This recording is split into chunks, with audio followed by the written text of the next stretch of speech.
Donc, bienvenue au Club TGS France. Aujourd'hui, nous avons la chance d'accueillir 4 invités que je présenterai juste après pour notre vision table ronde, donc avec un retour d'expérience autour de l'IA. Je vous propose de passer à notre conférence entre révolution et réalité, un nouveau modèle, nouvelle approche et partage d'expérience. Et donc, je les laisserai se présenter juste après et présenter leur expérience. Avant de les présenter, je vais reprendre une citation de Gilles Babinet. L'intelligence artificielle n'est pas une révolution technologique, c'est une révolution cognitive. Cette phrase de Gilles Babinet, ça nous montre que l'IA ne se limite pas à automatiser ou optimiser des process, mais aussi à transformer nos façons de penser, d'agir, de travailler. Donc, si elle ouvre des perspectives immenses, elle nous pose aussi beaucoup de questions. L'IA, c'est pas que ChatGPT. C'est un outil dont on entend beaucoup parler, mais il faut savoir qu'il en existe plein d'autres. Et donc, je vais vous demander à chacun de nos invités de vous présenter, d'expliquer à notre public dans quel domaine vous utilisez l'intelligence artificielle, c'est quoi votre lien et votre expérience professionnelle de façon très brève. Bon, j'ai gagné. Donc bonsoir à tous. Donc Arnaud, 47 ans. Alors j'ai découvert l'IA en Chine. Voilà, j'ai découvert l'IA en Chine un jour où, alors j'y étais de 2011 à 2018. C'est un pays qui y va à fond. Hein. Donc je savais que l'IA était utilisé à peu près partout. Vous savez qu'à Shanghai, on retrouve quelqu'un en 6 minutes avec toutes les caméras. Voilà, n'importe qui est retrouvé en 6 minutes à Shanghai, à peu près. C'est une grosse caricature, mais c'est très vrai. Et moi, un jour, mon petit lien, et après je vous dirai ce que je fais, c'est qu'un jour, j'étais à la banque, chez HSBC, et j'ai dit que la Chine était un enfer, parce qu'ils ne voulaient pas me rendre mes sous. Et ben, le lendemain, ils m'avaient coupé mon WeChat. C'est comme si on m'avait coupé Facebook, et mes comptes bancaires étaient fermés. Et donc ça, c'est la reconnaissance faciale. Merci à tous, merci l'IA. Et vocal. Alors voilà. Donc sinon je dirige une boîte qui s'appelle Euranov. J'ai été associé d'une agence de la région qui s'appelait Altima qu'on a vendue à Accenture, et Euranov aujourd'hui accompagne les entreprises sur 3 grands piliers. Le change, donc l'IA, la performance marketing et digital, donc un peu d'IA, et le pôle de solutions, les outils nécessaires pour faire ces 2 autres pans. La Chine, tu continues ? Ni hao. Bonjour, donc je m'appelle Adrien, j'ai 40 ans. Alors moi, j'ai commencé ma carrière en banque d'affaires à Paris, j'ai fait les DEC à Lille.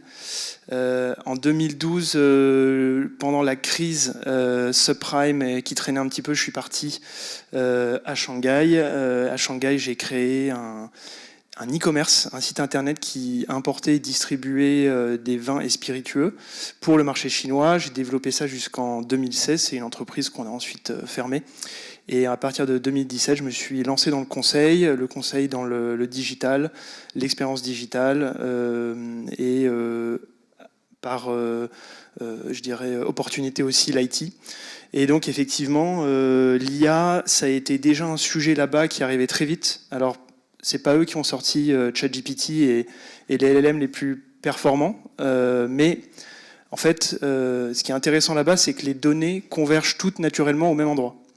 Vous avez qu'un seul e-commerce, vous avez qu'un seul moyen de paiement, vous avez qu'un seul réseau social, ou en tout cas vous avez un gros à chaque fois, et nos clients se sont vite retrouvés avec des énormes stacks de données. Ils n'avaient pas forcément l'habitude d'ailleurs de se retrouver avec des énormes stacks de données aussi gros, puisque en Occident, les données d'une manière générale sont très silotées, beaucoup plus fragmentées, alors que là-bas, par ces plateformes-là, ils se retrouvaient avec ces énormes sets. Et donc c'est vrai que nous, on a eu pas mal de problématiques là-dessus. Les clients nous demandaient qu'est-ce qu'on va faire de ces sets. Alors d'abord, on a fait de l'analyse avec des vraies personnes. Et puis l'intelligence artificielle par des fournisseurs est très vite arrivée sur des sujets d'analyse de données pour faire de la prédiction, pour détecter les tendances, des sujets comme ça. Et donc effectivement, c'est vrai que ce qui est intéressant, c'est que là-bas, l'IA, c'était un sujet déjà depuis 2015-2016, tout le monde en parlait beaucoup.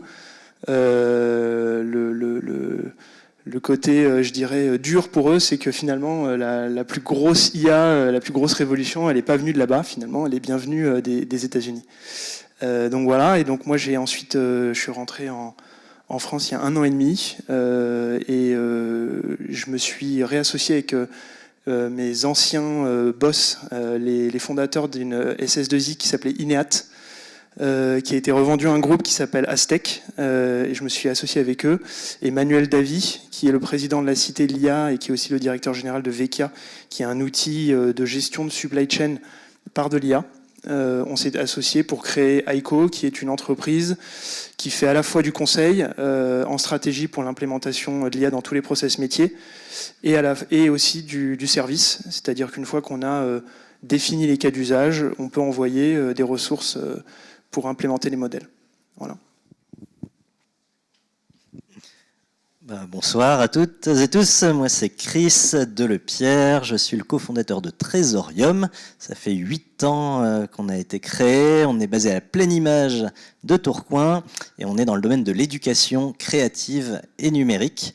Voilà, ça fait 8 ans qu'on anime des ateliers notamment avec les enfants pour leur apprendre dès le plus jeune âge, à partir de 6 ans, à être acteur du numérique et pas juste consommateur passif devant les écrans, et surtout à comprendre comment ça marche. Maintenant, ça fait quelques années maintenant qu'on fait aussi de l'IA avec les plus jeunes, mais également avec les grands enfants, les enseignants notamment, parce qu'effectivement, alors moi-même, je suis un utilisateur maintenant régulier de l'IA, mais je pense un peu comme vous, voilà, on est vraiment tombé dedans quand c'est démocratisé ChatGPT en novembre 2022, et donc c'est devenu voilà un usage régulier pour ma part, et donc voilà, on s'est dit comment on peut accompagner les enseignants et les professeurs qui, en tout cas, sont confrontés dans leur classe avec des élèves qui, eux, n'ont pas attendu l'autorisation d'utiliser l'IA, pour accompagner le monde éducatif au bon usage de ces outils numériques. Et donc je vous partagerai un peu mes bonnes pratiques et les retours qu'on a avec les enseignants. Parce qu'effectivement, il y a énormément d'impact dans l'éducation, à la fois avec les élèves, mais aussi sur le métier même de l'enseignant. Je suis moi-même enseignant dans le supérieur, et donc moi-même, j'expérimente aussi avec mes élèves, ou en tant qu'enseignant, comment je peux me préparer un cours, comment je peux générer des évaluations, comment je peux corriger les évaluations avec l'IA, en tout cas, comment ça peut me permettre de gagner du temps pour consacrer ce temps à la pédagogie, au suivi plus individualisé, à la personnalisation également des enseignants. Et donc voilà, j'explore un peu ces sujets depuis quelques mois, mais voilà, c'est devenu un usage régulier. Pour la petite histoire aussi, je forme le diocèse de Lille, l'église locale, aux enjeux aussi de l'IA, et donc voilà, en mars, on sera avec le vice-recteur de l'Université catholique de Lille, Thierry Magnin, pour animer toute une journée sur l'éthique de l'IA également, et quel regard porte également l'Église sur ces nouvelles technologies. Et là, on pourra aussi aborder les enjeux éthiques de ces technologies, parce qu'effectivement, ça pose question. Et donc, je m'appelle Sylvain Loubradou, je suis co-gérant d'un cabinet, d'une entreprise de conseil et de formation dans les domaines de la coopération, de la conversation non violente ou assertive, ou également de la connexion à soi et aux autres. J'avouerai que moi, ma présence est plus celle d'un utilisateur lambda de 50 ans qui s'est retrouvé lui aussi un peu plongé dans cette grande rivière qui est l'IA actuellement, avec la découverte de ChatGPT il y a quelques années maintenant, on peut dire, oui, c'est ça, quand même. Donc un utilisateur lambda qui doit un petit peu se dépêtrer avec tout ça, qui est aussi accompagnateur dans les entreprises du changement, c'est-à-dire qu'on fait beaucoup de gestion du changement dans les entreprises, et donc j'ai l'occasion aussi d'être observateur des équipes, des comités de direction, voir un peu comment est-ce qu'ils réagissent par rapport à tout ça, quels sont les impacts que peut avoir l'arrivée de cette révolution. Alors j'aime bien le terme cognitive, effectivement, parce que pour moi ça touche beaucoup la partie intellectuelle des individus et des équipes, des collectifs.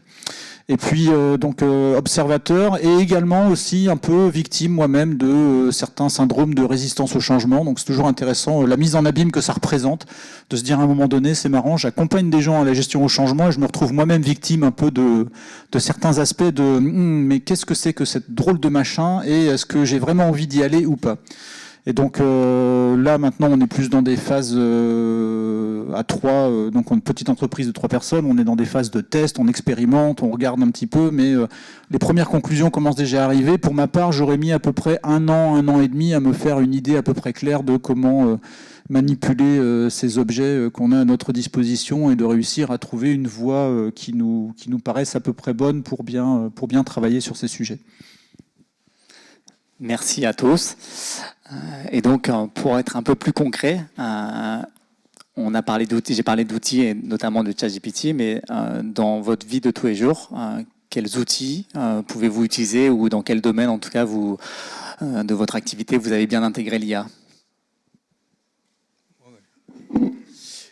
La compta. Pardon. Non, mais c'est pas une blague. Non, alors, j'ai eu la chance de faire pivoter une boîte et en la faisant pivoter, de redémarrer un peu à blanc une feuille blanche. Et sur cette feuille blanche, on a mis l'IA au cœur de nos préceptes, en se disant que quand on part sans historique ou sans trop, on peut rebâtir dessus. Donc on a une architecture, globalement, qui commence par redonner du pouvoir à la voix. Tout ce qu'on se dit là est enregistré, donc je m'auto-enregistre, mais quand on fait du service, un métier d'agence, notre métier, c'était de prendre des notes. On en prenait beaucoup. Donc le champion, c'est celui qui prenait les meilleures notes avec la meilleure to-do. C'était un talent. Alors aujourd'hui, là, il y a un outil qui tourne qui s'appelle UpMeet, qui va prendre les notes.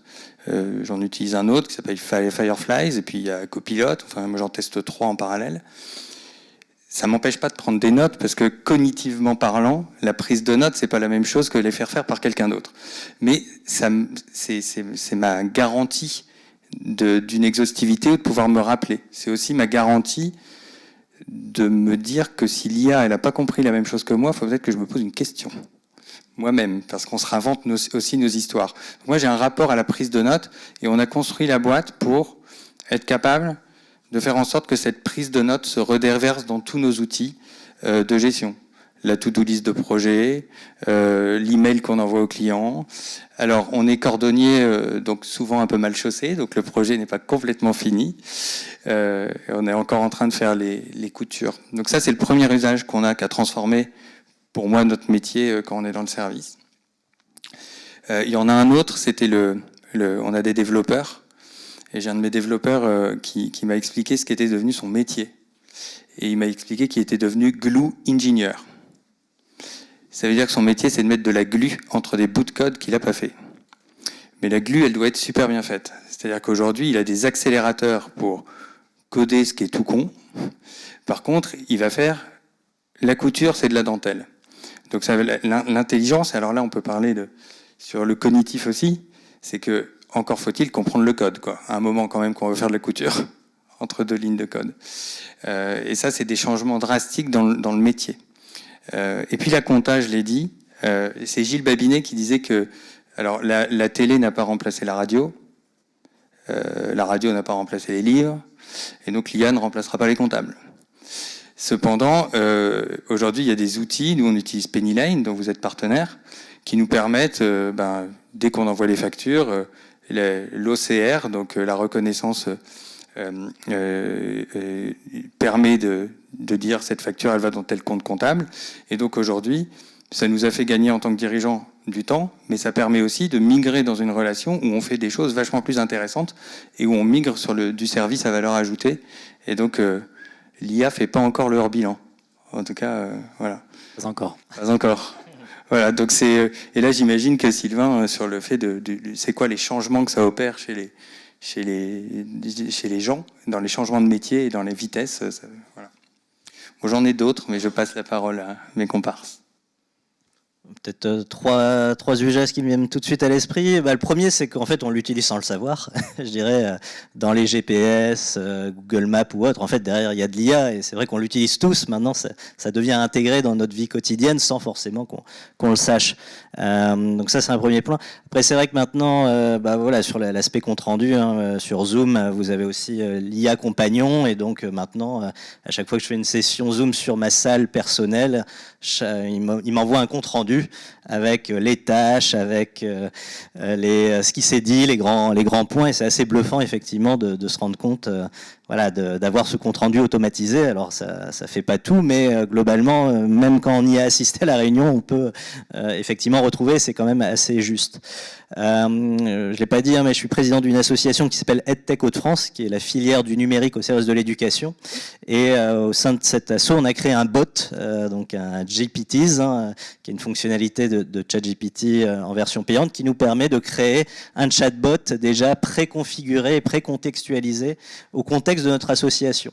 Et là, un usage RH, hein, j'ai une nouvelle alternante ou un nouveau stagiaire qui arrive, je peux lui donner accès à ce bot qui lui permet de lui poser des questions sur l'asso, de pouvoir en tout cas commencer à générer des documents, des choses, des posts, etc. selon sa mission, qui est déjà quand même assez qualitativement précontextualisé, parce que effectivement c'est comme si on avait déjà entre guillemets prompté, donc donné des instructions liées aux toutes les données de notre contexte. Donc ça, je trouve que c'est des usages très intéressants à inventer.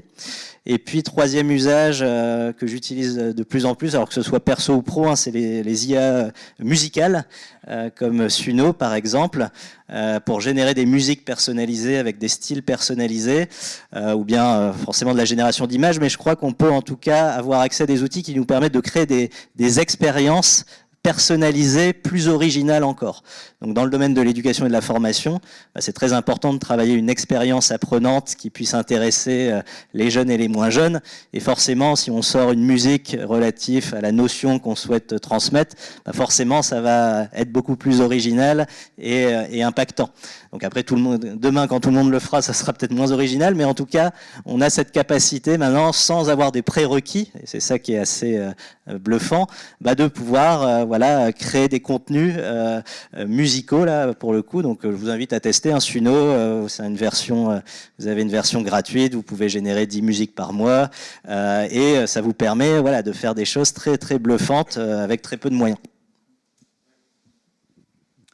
Je vais compléter sur quelques usages. Donc la prise de notes, je te rejoins Arnaud, effectivement nous aussi c'est pareil, quand on fait du coaching ou quand on anime des ateliers, on se retrouve quelquefois à devoir faire des énormes comptes rendus derrière. Donc là on a gagné énormément en gains de comptes rendus, soit en chargeant des images et ça nous sort les post-it, soit avec nous on utilise Ploud qui nous permet également de faire des comptes rendus sur des appels téléphoniques ou des entretiens visio qu'on va pouvoir faire et on récupère ensuite le compte rendu.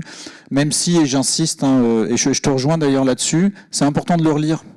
C'est-à-dire que l'erreur que j'ai commise plusieurs fois, c'est de prendre le compte-rendu et de l'envoyer tel quel. Et en fait, je me suis rendu compte que derrière, mine de rien, la liste d'actions, elle disparaît un peu, elle passe un peu au travers. Et donc, c'est pas parce que j'ai généré le compte-rendu en l'espace de 47 secondes que je dois pas faire ce petit effort supplémentaire de 25 ou 30 secondes pour aller lire un petit peu ce que ça a produit en direct.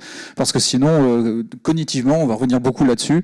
En fait, c'est comme si c'était passé à la trappe et j'ai complètement oublié ce qui s'est passé puisque je n'ai pas manipulé la matière. Donc, le fait de pas la manipuler fait qu'à un moment donné, mon cerveau n'enregistre absolument pas ce qui s'est passé et il fait tout passer à la trappe. On utilise aussi pas mal d'outils sur les traductions. Parce qu'on travaille, nous, de notre expérience internationale, on travaille en 4 langues, allemand, espagnol, français occasionnellement et anglais. Et donc de temps en temps, pour réussir à trouver le bon terme, le bon mot, à regagner un petit peu de vocabulaire aussi, parce que forcément on pratique un petit peu moins, ça nous permet de gagner. J'avoue que j'ai essayé une fois ou deux de l'utiliser sur des langues que je ne maîtrise pas, j'étais très vite mal à l'aise parce que, et là j'y reviens, l'utiliser comme assistant pour gagner sur des choses qu'on connaît déjà, c'est très pratique. Et donc effectivement, dans une langue qu'on maîtrise bien, avoir un assistant de ce type-là, linguistique, c'est vraiment très bien pour trouver le bon vocabulaire, le bon terme, mais aussi de temps en temps s'arrêter sur un mot où on n'est pas complètement d'accord. L'utiliser sur une langue absolument inconnue, alors là je ne maîtrise absolument pas ce qui sort comme vocabulaire derrière et donc je ne suis pas toujours sûr du résultat final. Et les derniers points, c'est on fait pas mal de création de contenu. Donc il y a deux tranches à la création de contenu. Donc il y a du contenu un peu visuel sur lesquels ça va servir aussi bien à créer les scripts pour faire les vidéos qu'à faire un petit peu de contenu visuel en direct derrière. Mais on va l'utiliser également entre guillemets pour automatiser ou pour simplifier toutes les tâches qui pour nous sont périphériques. faire un devis, faire certaines activités de contenu à certains endroits qui sont pas forcément très intéressantes pour notre activité. Là, on a commencé à utiliser ou produire des formats un peu différents de PowerPoint. Donc sur Canva, on peut sortir des choses un petit peu différentes. Donc on a testé des choses comme ça, mais encore une fois, pour aller automatiser ou simplifier des choses qui sont un peu périphériques dans notre métier et qui nous permettent de gagner du temps et donc de retrouver ce temps-là pour être plus créatif ou plus focus sur des choses qui ont plus de valeur ajoutée, entre guillemets, pour nos clients.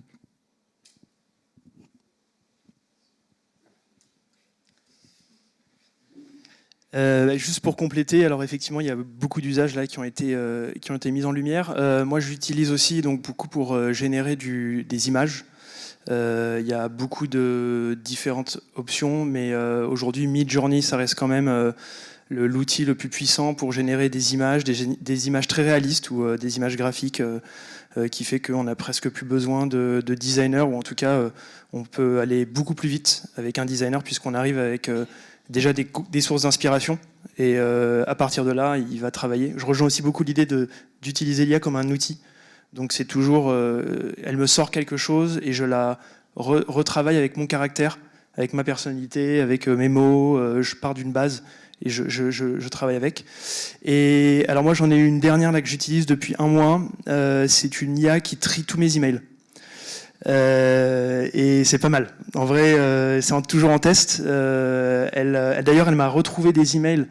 J'avais pas répondu à certaines personnes depuis 1 ou 2 mois. Elle me les a ressortis. Elle m'a recréé des brouillons automatiques avec des réponses. C'est assez puissant. Ouais, quand on a beaucoup de choses à gérer et qu'il n'y a pas tout qui est on peut pas tout avoir mentalement dans la tête, ça remonte des choses et elle m'a bluffé. Elle est aussi liée à mes réunions, donc elle me fait des comptes rendus de réunions. J'ai terminé une réunion, j'avais dit à mon client je vous envoie ce document juste après. Je ferme l'outil, j'allume mon Outlook, il y avait un brouillon. Cher monsieur, comme convenu, voici le document, etc. Alors il n'avait pas mis la pièce jointe. Il n'avait pas envoyé. Il restait quand même ces 2 actions-là, et heureusement parce que voilà, il faut quand même contrôler ce qui se passe. Mais j'étais assez bluffé parce qu'il avait pris cette information-là, il avait compris que je devais envoyer quelque chose et il a fait l'action. Donc on parle des agents en 2025. Il a fait cette action tout seul de créer un brouillon et de sortir le texte avec le nom du client, les informations, etc. et prêt à envoyer. Donc en fait, c'est vrai que d'un point de vue charge mentale, alors c'est pas encore le cas, mais je pense qu'à terme, en tout cas moi qui utilise cette IA-là, je vais pouvoir m'appuyer sur elle pour aussi toutes ces micro-tâches qu'on fait tout le temps, et parfois on en a 1000 d'un coup, où on doit penser à plein de choses. En fait, on va pouvoir peut-être en sortir 50% pour pouvoir et s'appuyer sur elle pour juste qu'elle processe ces choses-là qui sont assez simples. Donc, si je résume, donc on a des outils de compte rendu, de génération d'images, génération de contenus musicaux, de comptabilité, comme on l'a dit. Donc tout ça fait gagner du temps. C'est ce que je retiens. Il n'y a rien qui a remplacé une fonction déjà existante. Donc c'est beaucoup de gains de temps, d'automatisation de process. Pour rebondir sur la comptabilité, puisque nous aussi, dans le métier, donc on est un peu chamboulé par les changements qui arrivent, surtout qu'on nous dit que les comptables vont disparaître. Merci Arnaud. Et donc nous on a commencé à intégrer de l'IA à travers nos outils, puisque nous c'est surtout nos éditeurs de logiciels qui nous poussent un peu les solutions d'IA, mais pas que, on essaye d'en développer aussi. Alors nous donc les comptes, comme on est dans un métier de service, les comptes rendus à travers Copilot, on peut faire des comptes rendus de réunion et après, du coup, sur la prise de notes également, sur des débuts de réponse à des clients sur lesquels on peut aussi utiliser l'intelligence artificielle. Sur ChatGPT, enfin je ne sais pas si vous avez un avis là-dessus, mais du coup sur ChatGPT, de notre côté, nous on a un peu freiné parce que l'outil n'est pas hyper protecteur pour les données qu'on pourrait lui donner.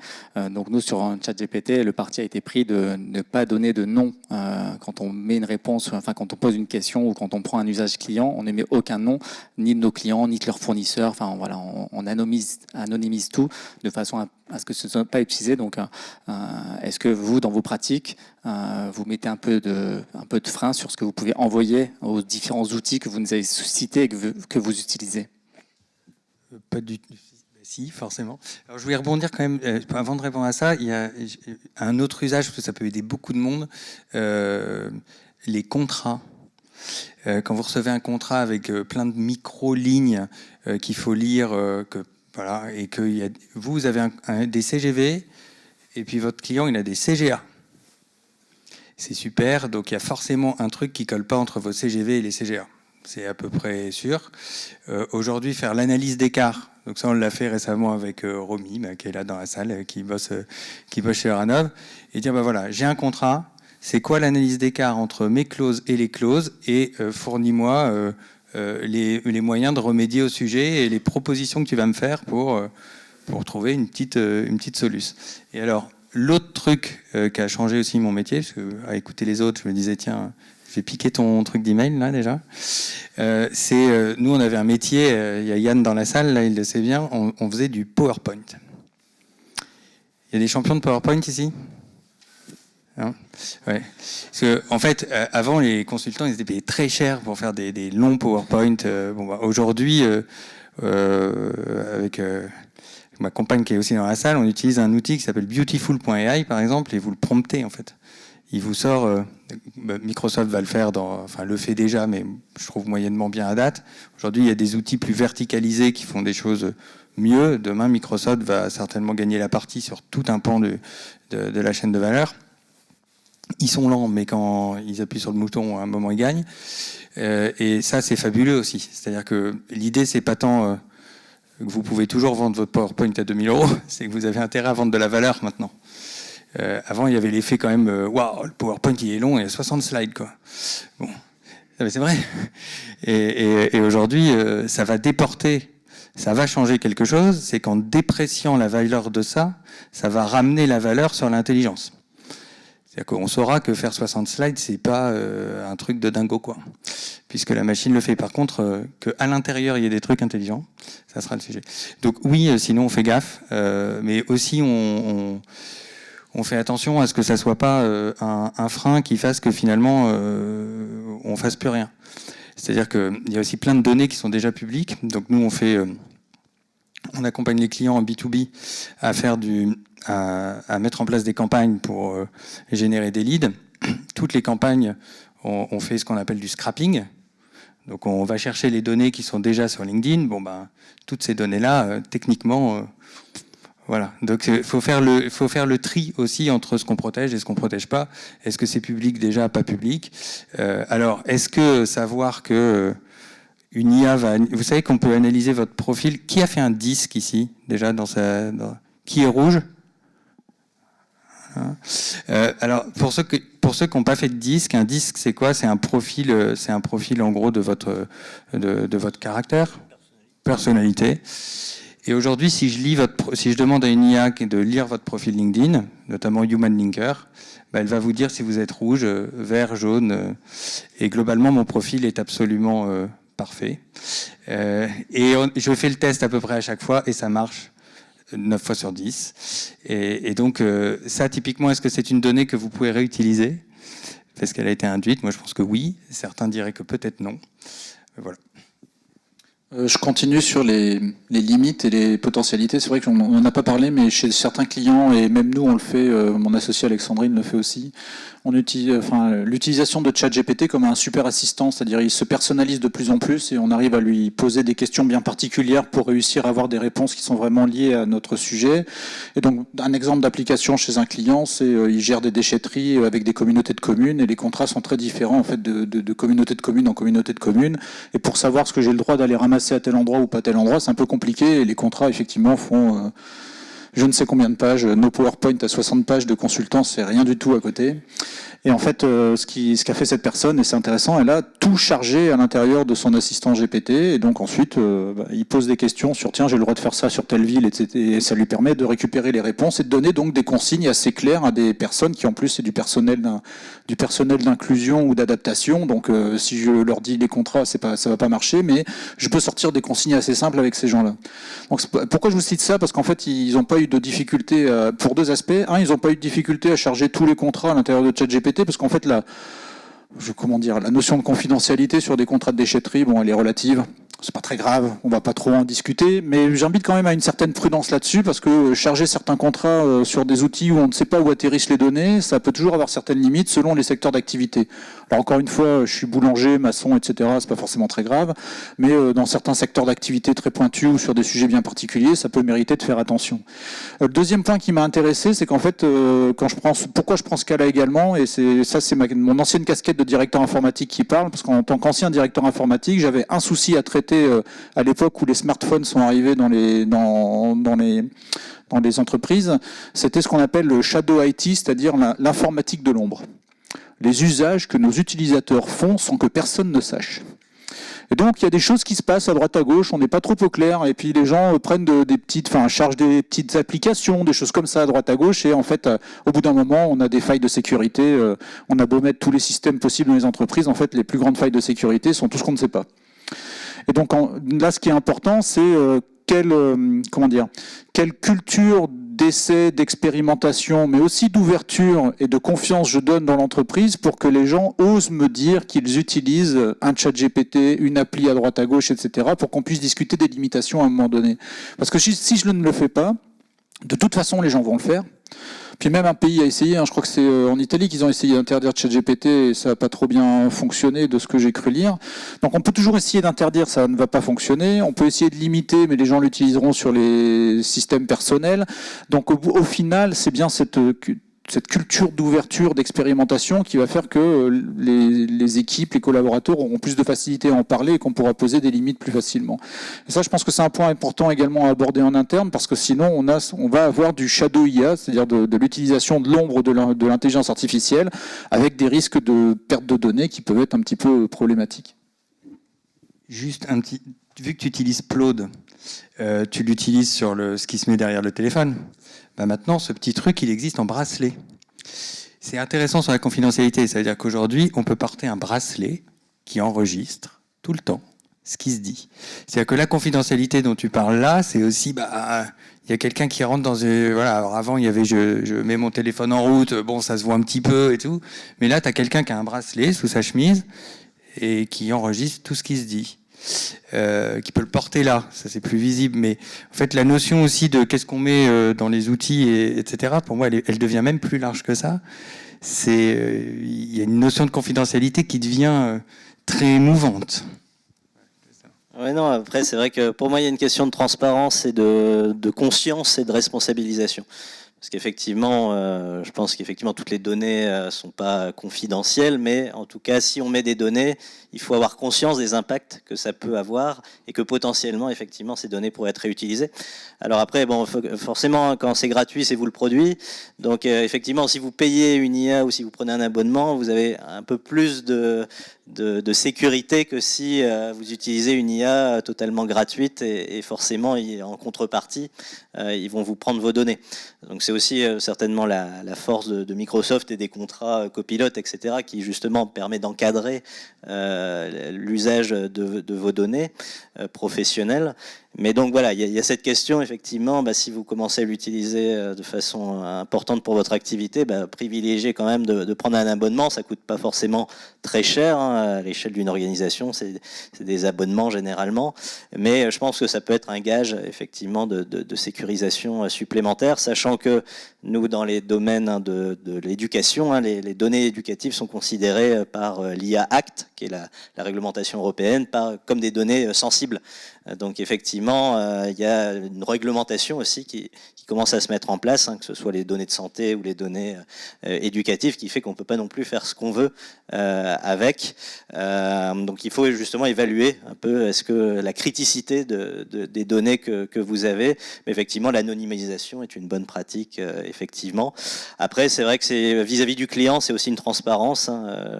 J'écoutais un témoignage d'une agence de communication qui utilisait aussi l'IA l'IA vis-à-vis de ses clients.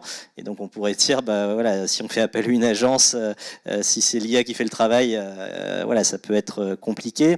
Et donc c'était voilà, il y a une sorte de pédagogie aussi que l'agence avait avec ses clients en transparence pour dire voilà, comment on a utilisé l'IA, quelle valeur ajoutée on apporte, parce qu'effectivement, si c'est fait sous une forme de shadow IA, c'est là où il commence à y avoir une sorte de tromperie ou en tout cas de quelque chose qui peut poser problématique. Donc voilà, transparence, responsabilisation des équipes, c'est voilà, des bonnes pratiques.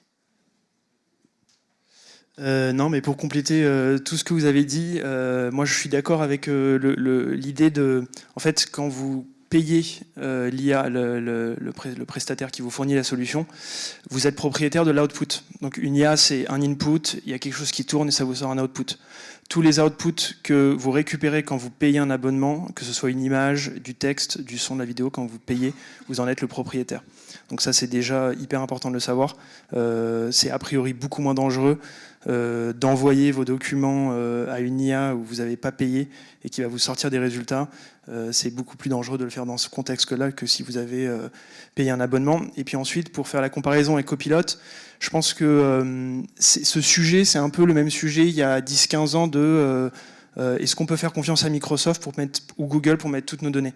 Il y a 10-15 ans, tout le monde avait peur et aujourd'hui, c'est tout à fait normal en fait. Il y a des énormes entreprises qui ont tous leurs documents via les suites Google ou les suites Microsoft et puis personne ne se pose de questions parce qu'il y a une confiance et en fait, je pense qu'avec OpenAI et Copilot et Microsoft où c'est déjà le cas parce qu'ils ont déjà ce crédit de confiance que OpenAI n'a pas encore, mais pourtant c'est les mêmes technologies. En fait, quand vous envoyez un document à OpenAI sur un service payant, ça vous fait peur, mais ça vous fait moins peur d'uploader sur OneDrive un document Microsoft. Mais c'est la même chose. Vous envoyez le document à une boîte américaine là-bas. Donc le sujet, à mon avis, on va être de plus en plus mature sur ces sujets-là en prenant l'habitude d'utiliser les IA et d'avoir des assurances de leur côté. Et après, si vraiment ça vous fait peur, il y a aussi des solutions où vous pouvez faire tourner des IA en local. Et elles vont prendre, même avec des ordinateurs qui n'ont pas des puces très puissantes, et l'IA va prendre la décision d'aller chercher son grand frère en ligne pour demander si la requête est trop complexe. Soit elle peut le faire toute seule, donc elle va répondre, soit elle trouve que c'est beaucoup trop complexe, elle n'a pas la capacité, ou l'ordinateur n'a pas la capacité, elle va aller demander à celle qu'on veut, d'ailleurs Mistral, OpenAI, Copilot, elle va poser la question, elle va récupérer l'information, mais les dossiers, les documents vont rester sur votre ordinateur en local.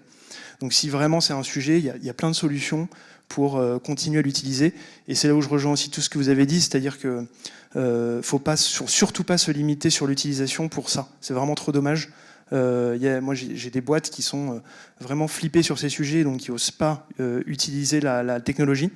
Et puis à côté, il y a peut-être des concurrents qui cadrent quand même, qui ont posé une gouvernance de données, mais qui sont plus dans la proactivité et en disant allez, on va faire des MVP, on va faire des tests là, on voit comment ça marche, et qui commencent déjà à optimiser, à gagner du temps sur plein de sujets avant les autres. Donc voilà, il faut naviguer à l'intérieur de ce cadre-là en étant conscient des risques que ça peut apporter. J'apporte juste quelques précisions. Je ne connais pas le niveau dans la salle au niveau de l'IA. OpenAI a développé un ChatGPT, Microsoft a développé un Copilot. Ce sont les mêmes outils, ChatGPT, Copilot. Et du coup, selon les intérêts qu'on peut avoir dans la salle, j'ai une question, puisque nous, on connaît bien ces sujets, puisqu'on s'y est intéressé, mais comment, enfin, je connais peut-être un peu la réponse, mais comment on s'est formé, enfin, comment vous vous êtes formé à ces sujets d'intelligence artificielle? Pas. Non, mais en fait, comme j'ai fait dans le web il y a 25 ans, j'ai plongé dedans en fait. Donc je suis pas. Dans la salle, il y a des mathématiciens et statisticiens. Enfin, j'en connais au moins un. Donc ça, c'est des gens très intelligents qui font du machine learning. Donc ça, c'est leur. Et après, moi, je fais pas ça, même si je le comprends un petit peu. Mais comment je me suis formé par l'usage en fait. Aujourd'hui, on est dans un monde qui va à une vitesse absolue, et donc à un moment se former, ça sera pas dans les bouquins, parce que ils seront pas encore écrits que ça aura changé. Et donc le moyen de se former, ça a été de se former par les use cases, en fait, par les cas d'usage, en disant est-ce que ça peut le faire? Oui, non, ça marche pas, et on réitère. Alors il va y avoir des formations super, hein, la cité de l'IA, enfin il faut les faire, mais en même temps, ça va tellement vite que si vous faites la formation et que vous reposez 6 mois, c'est bien. Le cadre intellectuel, il est super important pour comprendre ce que c'est, comprendre ce qu'est un modèle. Et après, c'est de l'usage. Je vais poser une question ici. Vous êtes tous intéressés parce que vous êtes dans la salle. Qui a parlé avec une IA aujourd'hui? Eh ben voilà. Il y en a que la moitié quand même. Hein. Mais aujourd'hui, faut le tester. Il faut le tester tous les jours sur plein de cas d'usage parce que on peut pas avoir peur ou apprendre d'un truc qu'on n'utilise pas, quoi. Donc et ça va trop vite en fait. Il y a des trucs qui sortent tous les 4 matins. Donc voilà comment on apprend. En tout cas, selon moi, c'est en agilité, avoir quand même un cadre conceptuel, donc se faire des formations qui expliquent quand même que ça fait pas tout, surtout. Moi, j'aimerais bien y revenir après. Ça fera pas tout, ça fait pas tout, ça prédit pas tout, voilà. Mais après, agilité totale. Oui, j'abonde. Hein, c'est en forgeant qu'on devient forgeron, et je dirais que c'est certainement aussi très intéressant parce que c'est très accessible. C'est ça aussi, c'est-à-dire que vous n'avez pas besoin d'avoir fait une école d'ingénieur, d'avoir fait des mathématiques, etc. pour utiliser ces IA dites génératives et juste apprendre à prompter, à donner une instruction. C'est à la portée, je dirais, de n'importe qui parce que c'est du langage naturel. Et ça, je pense que c'est aussi une vraie révolution parce que ça permet vraiment à tout à chacun, quel que soit son niveau, en tout cas de savoir un minimum poser une intention et écrire au clavier, de pouvoir générer voilà, tout ce qu'on veut. Donc effectivement, après, il faut connaître un peu les plateformes, les usages de différentes plateformes, mais je dirais que voilà, ça va assez vite et voilà, c'est en faisant et en ayant ensuite le réflexe de l'utiliser parce que pour moi, ça, c'est une deuxième étape. Hein. Au début, on teste, on voit. Alors, forcément, au début, ça génère pas forcément les résultats attendus parce qu'on n'a pas été assez précis, etc. Il y a beaucoup de gens qui l'ont testé, qui se plaignent parce que, justement, l'IA a donné un résultat trop général ou etc. Alors que c'est aussi dans la qualité du contexte et du prompt qu'on indique qu'on aura aussi des résultats plus qualitatifs. Donc, il y a forcément un usage à développer et ensuite ça devient en quelque sorte un réflexe de pouvoir l'utiliser pour faire de l'analyse de documents, pour générer des réponses, etc. Et là c'est vrai que on voit que finalement quand on passe à cet usage plus quotidien, forcément on gagne en confiance et on peut explorer d'autres types d'IA, comparer les IA entre elles, hein, parce qu'effectivement par exemple vous avez Perplexity qui est très intéressant aussi, qui est plus un moteur de recherche qui va ensuite utiliser l'IA pour générer les réponses, mais à partir plutôt des données du web plutôt qu'une grande base de données et qui est très intéressante pour avoir les sources. Parce que c'est aussi la problématique de ChatGPT, c'est qu'on ne sait pas forcément tout le temps d'où vient la génération et les datas, tandis que là sur perplexity.ai vous avez justement ces possibilités. Donc voilà, on peut ensuite comparer les formes d'IA et monter en compétences. Après, pour les enseignants, vous avez un MOOC qui a été fait par l'INRIA. Voilà, vous tapez MOOC INRIA enseignant et vous aurez aussi quelques heures de ce cours massif qui est ouvert à tous et gratuit.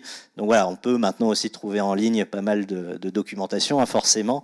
Mais c'est vrai qu'après, c'est intéressant d'avoir une verticale par métier.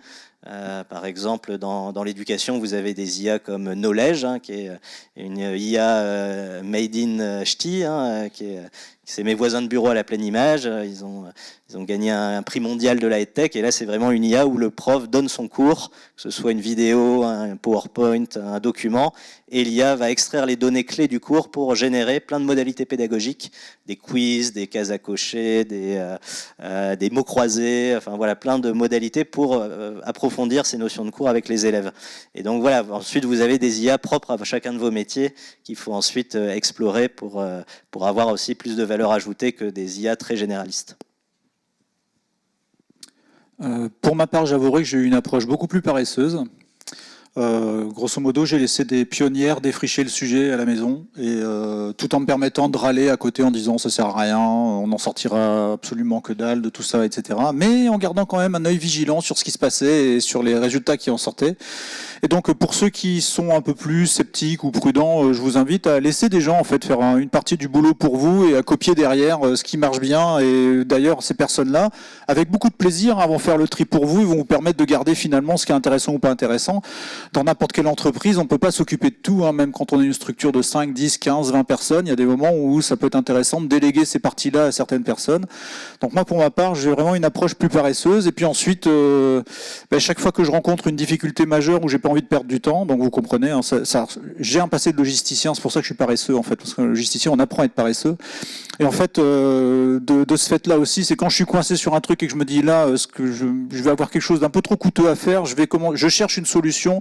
Et comme j'ai entendu à droite à gauche, donc je laisse toujours traîner mes oreilles, j'ai entendu à droite à gauche, il y a une idée, il y a un sujet, il y a un outil intéressant à utiliser, donc je vais tester des petites choses, mais sur des cas d'usage bien précis. Et ça, je pense que ça m'aide également, c'est-à-dire que encore une fois, comme j'ai pas une approche de pionnier, moi je suis plutôt un utilisateur de seconde voire troisième niveau, parce qu'il y a les pionniers, il y a ceux qui foncent, et puis il y a tous ceux qui sont derrière et qui regardent un petit peu. Moi je fais partie de ceux-là, et donc grosso modo je laisse tester des choses, je regarde ce qui fonctionne bien, et par contre je suis attentif, malgré le fait de râler de temps en temps, je suis attentif et j'écoute ou je regarde ce qui se passe pour essayer d'attraper quelques applications pratiques et intéressantes qui peuvent me faciliter la vie. Moi pour ma part, alors moi j'étais professeur à Shanghai dans une université où je couvrais tout le digital et l'e-commerce, et un jour le directeur du programme il m'a dit il faudrait que tu crées un cours sur l'IA. Donc à partir de quelques connaissances, ensuite j'ai construit comme ça un cours. Bon, je lui avais dit oui à l'époque, pas de problème. C'était pas en chinois, hein, c'était en anglais. Et du coup, ouais, il y a quand même un énorme travail à faire si vous voulez vraiment rentrer dans le sujet personnel. Et alors, moi, je vais vous donner un conseil très concret, c'est Deep Learning, DEEPLEARNING. C'est des Américains, alors c'est en anglais, mais ils expliquent d'une manière très simple les sujets, et après si vous voulez aller sur des parties plus techniques, ben vous pouvez, mais ils ont des formations d'introduction à la technologie qui sont vraiment très claires et très faciles à comprendre. Donc, voilà. Et vous pouvez utiliser une IA pour le traduire en français pour ceux qui gèrent mal l'anglais. Il y a le bouquin de Yann Lequin aussi qui est pas mal, un peu technique pour ceux qui aiment les régressions, etc., ou les dérivés, mais il y a un peu de maths. J'ai lu qu'il n'y avait que 1% des gens intellectuellement capables de comprendre les réseaux LLN, comme tu le disais, et que du coup, il ne servait à rien de comprendre comment ça fonctionnait. Le plus important, c'était de l'utiliser. Je pense que c'est important de quand même avoir la compréhension de c'est quoi, comment c'est fait cette histoire. Il y a quoi comme principe mathématique derrière? C'est quoi un modèle? Les grands principes, mais pas de savoir l'expliquer. Dans la salle, je ne sais pas qui se dirait être capable d'expliquer un modèle. Voilà, un là-bas, je le connais. Je savais qu'il allait lever la main. Donc voilà, ça va pas être donné à tout le monde, mais dans le cognitif, c'est intéressant. Qu'est-ce qu'on va devoir apprendre demain? J'ai pas la réponse, hein. Mais qu'est-ce qu'on va devoir apprendre? Est-ce qu'on va devoir apprendre les réponses que donne l'IA? Est-ce qu'on va devoir apprendre à vérifier qu'elle donne la bonne réponse? Qu'est-ce qu'on fait quand on a un QI de 180 dans la poche? Ou de 162, j'en sais rien. Qui a 162 de QI dans la salle? Puisque je crois que l'estimation aujourd'hui, c'est 140. On estime que... Enfin, un ChatGPT, c'est 140, c'est ça? Un truc comme ça? Environ, je crois. Bon. Et ben, qu'est-ce qu'on fait quand on a 140 dans la poche, quoi?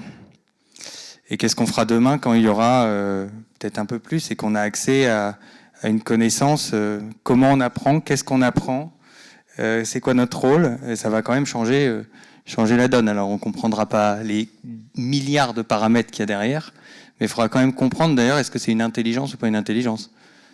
Parce qu'à la base, c'est des stats, quoi. Chris, Oui, non, c'est vrai qu'il faut comprendre pour démystifier surtout, parce qu'effectivement, le terme intelligence artificielle, il est un peu galvaudé et on le compare à notre intelligence humaine, sauf qu'effectivement, ça fonctionne pas du tout de la même façon et même les termes de neurones artificiels, quand on regarde ce que c'est pas du tout pareil que ce qu'on a dans notre cerveau, même s'il y a des similitudes, mais il y a un risque en tout cas d'anthropomorphisme parce qu'effectivement, à la base, l'IA a été faite pour mieux comprendre comment on fonctionnait en termes d'intelligence humaine et essaye de le limiter. Mais c'est vrai que quand on sait comment marche par exemple un ChatGPT ou un langage, le T de GPT, c'est Transformer qui est le modèle qui est associé et qui en fait découpe les mots en tokens et finalement fait de l'analyse statistique de probabilité d'un token vis-à-vis d'un autre. En fait, on se rend compte que l'IA ne comprend absolument pas ce qu'elle génère. Et c'est tout la magie aussi du truc, de voir qu'elle peut rédiger des poèmes qui ont du sens pour nous, mais que pour elle sait absolument pas le vrai du faux et ce qu'est une sensibilité, une émotion, etc. Et donc c'est vrai qu'il faut aussi certainement monter en conscience par rapport à ça, pour aussi éviter de tomber dans l'idéologie peut-être de la Silicon Valley, du transhumanisme, en tout cas de ce qu'on veut nous faire vendre, entre guillemets, de l'IA forte, c'est-à-dire consciente, etc. Parce qu'effectivement, quand on voit l'état de l'art et quand on sait comment ça marche derrière, en fait, on se rend compte qu'on en est encore très très loin, voire on ne pourra jamais y aller, et que, que c'est de la simple statistique, donc comment ensuite la dompter. Le meilleur moyen de savoir, c'est de découvrir derrière la boîte noire, et effectivement ensuite avec les enfants, comment dès le plus jeune âge aussi on leur apprend à bien l'utiliser et également comprendre pour qu'ils soient acteurs et pas juste justement les jouets de ces IA, quoi. Je vous rejoins sur un enjeu. Alors c'est pour ça quand on dit il suffit de l'utiliser, je suis un peu plus sceptique là-dessus. Je pense qu'il y a un enjeu à être un utilisateur averti. Effectivement, ChatGPT, on a l'impression qu'il écrit, mais en fait non, il n'écrit pas, il crée une chaîne de texte plausible. Et la plus plausible possible. Déjà, ça change tout, puisque c'est pas une chaîne de texte qui a du sens, c'est celle qui mathématiquement fait sens. Ce qui n'est pas tout à fait la même chose. Donc à partir du moment où j'ai ça en tête et je comprends comment fonctionne l'outil, ensuite c'est intéressant de comprendre effectivement que ces outils-là aussi vont fonctionner avec des règles qui sont encodées à l'intérieur. Pourquoi ChatGPT ne se fâche jamais, est toujours cordial, d'une politesse extraordinaire, toujours mieux que les gens avec qui je discute à côté. Donc c'est tellement mieux de poser des questions à ChatGPT qu'il y a des vrais humains à côté de moi. C'est parce que dans ChatGPT, il y a des choses qui ont été encodées et qui lui disent, voilà, dans tel cas, tu te comportes de telle manière. Et ça, aujourd'hui, d'ailleurs, ça fait partie du secret industriel de ces entreprises-là. C'est pour ça, d'ailleurs, que je pense que OpenAI ne deviendra jamais une entreprise open source. Parce que ce secret industriel-là est super important. Donc, nous ne connaîtrons pas les règles du jeu, mais il faut savoir qu'il y a des règles du jeu qui existent derrière et qui font fonctionner ces outils-là. Et pourquoi je vous invite à cette compréhension, pour éviter ce que tu disais, l'anthropomorphisme. Ça ne fonctionne pas comme un être humain. Et puis deux, pour essayer d'être prudent aussi et critique sur le côté boîte noire. Alors, bizarrement, ce matin, je me suis retrouvé à passer un coup de fil avec une entreprise qui a fait un contrôle du compte fournisseur chez un de mes clients, et puis ils se sont rendus compte qu'il y a un décalage, et ils ont fait passer tout ça et ils me disent, voilà, vous devez autant d'euros, ça a été payé en trop, machin, etc. Ça remonte à 5 ans, bien sûr, j'ai passé une après-midi entière à refaire mes comptes, c'est super. Et puis en fait, en arrivant au bout, je me suis dit, mais j'obtiens pas le même résultat que vous. Donc je leur ai dit, mais j'aimerais bien discuter pour savoir quelle est votre méthode. Là, c'est intéressant, parce que quand je leur ai demandé, mais comment vous fonctionnez, ils m'ont dit, c'est un peu compliqué, en fait, il faut que vous compreniez, on met toutes les données dans une intelligence artificielle qui nous sort le résultat. D'accord. Comment ça fonctionne ? Ah, mais c'est un secret, on ne peut pas vous dire. Ok, bon, toujours est-il que moi, avec ma petite main, j'ai trouvé le bon chiffre et vous ne l'avez pas trouvé. Vous pouvez m'expliquer pourquoi ou pas ? Et là, ils ne peuvent rien faire. Et en fait, je me suis retrouvé même en face de moi avec des utilisateurs de leur propre outil non avertis. C'est assez choquant. Je dois dire qu'en tant que personne à qui on est en train de redresser les comptes, c'était pas très agréable. Mais au-delà de ça, le constat que je faisais, c'est mais vous n'êtes même pas capable d'expliquer comment fonctionnent vos propres outils. Alors, encore une fois, la question n'est pas de savoir comment fonctionne le modèle, par quel système ça passe, etc. Mais juste connaître au moins les règles de base de comment ça fonctionne. Et le côté critique que j'ai au travers de ça, c'est attention, parce que dans certains cas, j'ai l'impression que ça va vite devenir l'espèce de boîte noire où ne vous inquiétez pas, c'est de l'IA, donc tout ce qui va sortir est bon. Oui, peut-être pas. Et donc ça peut mériter de garder de temps en temps ce regard critique. J'avoue que la première fois que j'ai vu une démonstration d'IA, c'était devant un parterre d'associés experts comptables. Ils étaient à peu près 200. Il y a une question qui a été posée à l'IA qui était quel est l'avenir de la profession d'expertise comptable. Et l'IA en direct a sorti un texte, etc. Et en fait, ce qui m'a interrogé sur le moment, et ça a été une sensation très bizarre, c'est que j'ai eu l'impression de voir des gens face à un oracle. Et donc, on revenait à la Grèce antique. On était en train d'ouvrir un poulet, de regarder les tripes et de se dire l'IA vient de nous dire la vérité. Oui, peut-être, peut-être pas. Enfin, j'en suis pas complètement sûr quand même. Donc, sur certaines questions, je pense que ça fonctionne bien. Sur certains usages, ça fonctionne bien. Mais sur d'autres, ça mérite de garder quand même un petit peu de recul et un peu d'esprit critique parce que ce qui sort de tous ces outils-là n'est pas toujours de grande plausibilité ou de... Enfin, ça ne nous sort pas une vérité absolue. Et c'est cette notion de vérité que je remets de temps en temps en cause. D'ailleurs, il y a certains métiers, donc Audrey Arbuza qui n'est pas là, je pense qu'elle aurait pu nous en parler. Vous prenez les juristes par exemple. Les juristes aujourd'hui, ils posent des questions à différents outils qui leur sortent des résultats, etc. Mais leur obligation éthique, mais je dirais même au-delà de ça, pénale, c'est de contrôler ce qui est sorti. On a eu un cas, je ne sais plus dans quel pays, où il y a des juristes qui ont été retouchés parce qu'en fait, ils ont juste poussé le truc, ils ont sorti un résultat qu'ils ont poussé dans un jugement derrière, et en fait, c'était complètement faux. Donc j'ai aussi aux États-Unis, c'est ça, je savais plus exactement où. Donc ça mérite aussi de temps en temps de se poser la question, mais attention, l'outil me sort quelque chose, j'ai une responsabilité juridique, pénale, réglementaire par rapport à ça. Donc ça mérite peut-être que je fasse attention à ce qui est sorti et que je relise les éléments qui sont sortis parce que c'est ma responsabilité qui est en jeu. Ce ne sera de toute façon jamais l'IA qui sera responsable de ce que vous écrivez. Il y a eu un cas aussi, je crois, sur Free, où sur leur fac à Free, il y avait justement tout le prompt qui était apparu en même temps, etc. Enfin, encore une fois, contrôlons ce que l'outil sort. Ça mérite de temps en temps de rejeter un petit coup d'œil. Pour compléter. Non, je suis complètement d'accord avec ce que tu viens de dire et ça me faisait penser à quand vous utilisez une IA, vous avez ce qu'on appelle un biais. En fait, chaque IA a un biais, c'est plus ou moins fort comme biais, et c'est quelque chose qui va à un moment donné, la réponse, elle va l'amener vers une direction qui est souhaitée. Et donc c'est important aussi quand vous utilisez une IA de connaître ces biais-là. C'est tout le débat aux États-Unis qu'il y a entre l'IA d'Elon Musk et les IA woke, selon lui. Et c'est ça aussi en fait, ce sont ces biais-là, et je pense que ça nous rend en fait utiliser une IA woke ou je ne sais pas comment les nommer, mais le savoir. En fait, savoir que vous utilisez une IA qui a ce type de biais-là, c'est ça qui vous rend puissant, en fait. C'est parce que vous êtes en pleine possession de l'outil, puisque vous savez qu'il a ce biais-là, et donc quand vous l'utilisez, vous allez l'utiliser pour tel type d'objectif par rapport à votre connaissance de l'outil.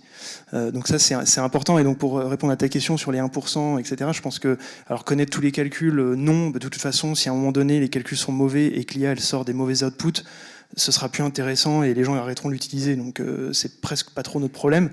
Par contre, savoir exactement ce que c'est et comprendre ce biais pour chaque IA qu'on utilise, et aussi comprendre que ce n'est que des calculs de maths qui se passent derrière, et donc que toute connexion émotionnelle qu'on parfois on crée naturellement, et je sais que ça arrive à tout le monde, alors arrêtez, je sais que ça arrive à tout le monde de discuter avec une IA à un moment donné, de se dire ah tiens c'est mon pote, ou en fait le problème de cette génération de texte, c'est qu'il y a une connexion émotionnelle d'ailleurs qui est juste dans votre sens, hein, pas dans le sien, qui se crée, alors qu'en fait utiliser un LLM ou utiliser Excel, c'est vous utilisez des outils.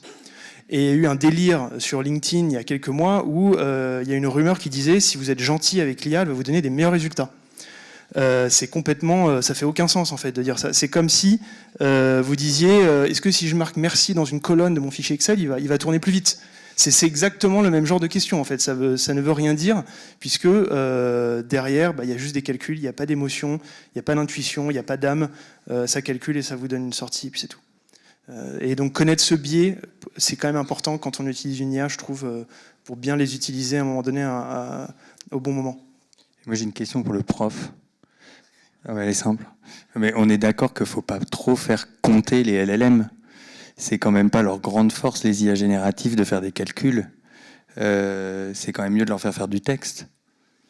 Oui, mais en fait, oui, non, mais je parle du calcul. Non, le je texte. sais, mais les calculs, faire calculer, parce que moi, c'est un sujet que j'ai eu même dans mes équipes, c'est les calculs et les résultats de calcul, les résultats mathématiques, quand on fait faire des calculs à une IA, c'est à un LLM en tout cas, faites vachement gaffe. Hein. Ça vous donne des résultats, faites-le à la main. Donc en fait, les rankings d'IA, donc de type d'IA, celles d'OpenAI, ChatGPT et les autres, elles sont effectivement, il y a des notations qui sortent sur des rapports quasiment tous les mois avec les nouvelles versions de l'un, de l'autre, par rapport à des problèmes de maths. Et c'est comme ça qu'ils arrivent à savoir, ok, celle-là, elle va répondre à 80%, celle-là 60%, celle-là 98% sur des problèmes de maths, et c'est jamais 100%, et c'est très rarement plus de 90%, et c'est pas des problèmes de maths très compliqués. C'est des trucs, CM2, 6e, j'ai un paquet d'orange, Julien un paquet d'orange, enfin, un peu élaboré quand même, mais c'est pas très compliqué, et c'est vrai que ça c'est quand même la limite de la tech. Ouais. Et alors là, vous avez vu, c'était aujourd'hui qu'on a dû arrêter notre IA française Lucie, qui a perdu sur des problèmes de maths très très simples. Hein. Donc ils l'ont arrêté, là, si j'ai bien compris. J'espère qu'ils la remettront en route, mais parce qu'il y a aussi un petit sujet, c'est qu'aujourd'hui, de toute façon, là, à part Mistral, mais on est quand même encore en train de se faire manger le pan du digital. Je ne sais pas quand on va arrêter de se faire bouffer par les Chinois et les Américains. Mais je mixe sur un sujet un tout petit peu, mais c'est quand même un sujet, si on prend de la hauteur, ces sujets-là sont quand même, vu qu'il y a les sujets de données, c'est un sujet qui est devenu géopolitique et géostratégique. Je rebondis quand même sur cette notion de si les outputs sont plus bons, les gens délaisseront et on n'utilisera plus les IA, etc. En fait, je m'interroge quand même parce que sur certains sujets, en fait, suis-je vraiment en mesure de pouvoir déterminer que l'output n'est pas bon ? Et c'est pour ça que ce que tu disais tout à l'heure, Adrien, sur c'est vraiment qu'un outil, il faut y faire attention. C'est très important parce que si à un moment donné, je laisse ces outils-là en fait se substituer à ma réflexion, je commence à perdre aussi en compétences ou en capacité, en réelle capacité de pouvoir réfléchir. Je prends des exemples. Est-ce que j'ai une culture historique suffisante pour quand je vais poser une question historique à un chat GPT, un Claude, n'importe ce qui va me sortir, est-ce que c'est correct ou pas correct? Est-ce que je vais pouvoir vérifier, etc. Et donc ça interroge quand même sur tout un tas d'aspects mes propres compétences. Quand on se posait la question, c'est quoi finalement les enjeux pour nous d'utiliser les intelligences artificielles? Et en fait, le premier truc qui nous est venu, nous consultants formateurs, c'est de dire notre enjeu, c'est de rester intelligent.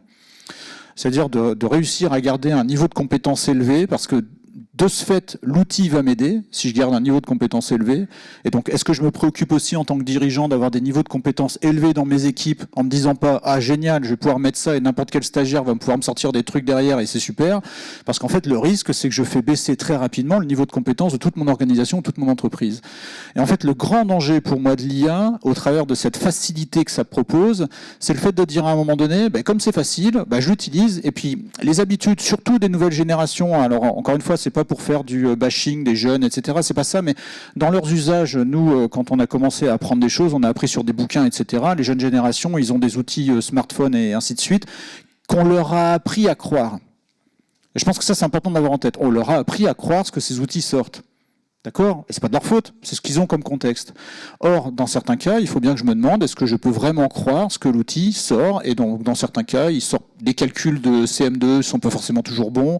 J'ai cru comprendre dans d'autres domaines que 4 résultats sur 5 sont bons, mais un résultat sur 5 est mauvais. Est-ce que je suis capable de détecter quand est-ce que c'est le mauvais résultat ? Ça dépend des questions qu'on pose, mais ça peut être un peu variable. Et donc, ce que ça interroge au final, c'est ce risque de facilité qui fait qu'à un moment donné, je ne fais plus l'effort de me former, d'être compétent dans mes domaines. Et comme je fais plus cet effort-là, je ne vais plus être capable de juger l'output. Et comme je ne sais plus juger l'output, même s'il y a dérive, je ne m'en rendrai pas forcément compte. Et donc pour moi, ça interroge vraiment cet effort personnel et cet effort collectif de compétences, formation, de rester quand même éveillé sur les différents sujets pour pas tomber encore une fois dans cette facilité que nous vivons tous.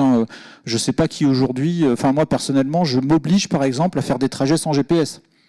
Dans des zones où je ne vais pas, juste pour resuivre les panneaux et être un peu plus attentif à mon environnement. Et je sais que je passe un peu pour un vieux machin boomer qui ne sait pas utiliser les trucs quand je fais ça. Mais en fait, qu'est-ce que je fais au travers de ça ? C'est que je retravaille mon sens de l'orientation. Vous comprenez ? Alors si je prends cet exemple sur le GPS et que je l'applique à l'IA, j'écris des posts. Ah, super, finalement je laisse la machine faire. Où est-ce que je mets ma part personnelle, ma créativité, etc. Or tout ça, il faut penser que c'est comme un muscle. Si je ne le travaille pas, je laisse tomber. Et donc au final, comme si je prenais tous les jours l'escalator, un jour monter les marches ça va me coûter, et donc je vais laisser tomber, je vais toujours prendre plus l'escalator. Donc la question c'est comment je fais pour rester maître de cet outil et pas me laisser aspirer par la facilité que ça représente. Je vais essayer d'être synthétique avant de prendre quelques questions. On a vu ce soir à travers nos différents échanges pas mal de promesses sur l'IA, avec pas mal d'automatisation possible, un peu de création de valeur, un impact transversal, donc sur tous les métiers de la vie d'une organisation, d'une entreprise. Quelques défis aussi autour de la formation, de l'évolution des collaborateurs et comment on maintient à jour les compétences techniques. Quelques règles ou en tout cas quelques points d'attention, de vigilance, les biais, on a parlé des biais en tout cas, on a parlé de l'impact environnemental, tu l'as rapidement dit Chris, on a parlé de l'IA Act, donc la régulation autour de tout ça, sachant qu'en Europe on régule mais on est les seuls à réguler au final, donc comment l'Europe va évoluer aussi là-dessus, et puis enfin on a parlé aussi un peu d'éthique, l'IA vis-à-vis de l'éthique, voilà un peu pour les différentes notions qu'on a pu voir ce soir. Merci à vous en tout cas pour ces échanges.